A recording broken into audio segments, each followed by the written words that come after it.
With only 3 days left this year, it's unlikely we'll see any major activity in the county corruption case. So where do we stand right now? Tonight's Action News reporter Paul Orlousky has been on this case from the beginning and takes a look.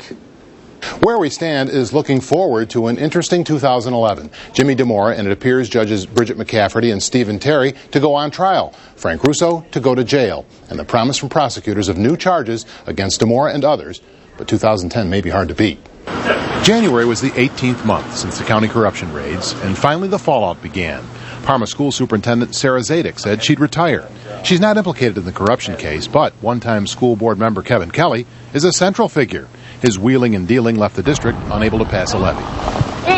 The same month, Kelly was off in Las Vegas at the Mirage. So much for the kids in Parma. You're not sorry? In February, the first sentencings. Attorney Timothy Armstrong got 3.5 years. His partner in crime, Bruce Zaganini, got 5. The same month, masonry contractor Nicholas Zavarella admitted he bribed DeMora with work on his pool in return for favors. May saw the first and only trial begin. Thomas Greco found guilty of accepting bribes at Metro Health. Can you tell us what was going on in Las Vegas? You gave chips to DeMora, Russo, Kelly? Ferris Kleem, who bankrolled the booze and hooker fest in Las Vegas, pled guilty. So did Anthony Ma, who paid to get county computer work. He later died. In Maple Heights, 9 officials and contractors admitted they were thieves. By Memorial Day, we calculated the thievery by all of those guilty at nearly $7 million. The next day, disgraced former Sheriff Gerald McFall was arraigned on corruption charges. July saw guilty pleas by big shots in Maple Heights and the arrest of Frank Russo's son, Vince.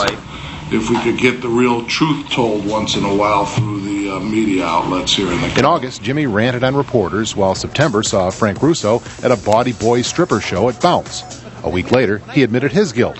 David Rines took over and began cleaning house from top to bottom. At mid-month, Jimmy DeMora, judges Stephen Terry, Bridget McCafferty, and others were rounded up in cuffs. Several have since pled guilty. DeMora hasn't and wants us to pay his massive legal bills. One of the first indicted, Kevin Payne, died before his testimony about lining up hookers for DeMora at this condo could be videotaped. The final development was Frank Russo being sentenced to nearly 22 years in prison. Do you want to apologize to the people watching? I've already apologized. Well, they didn't see it.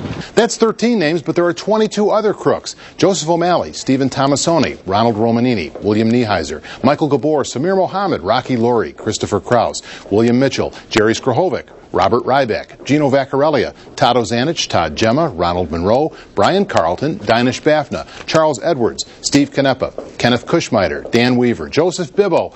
A New Year's lump of coal to all of them. In the Newsplex, Paul Orlousky, 1990.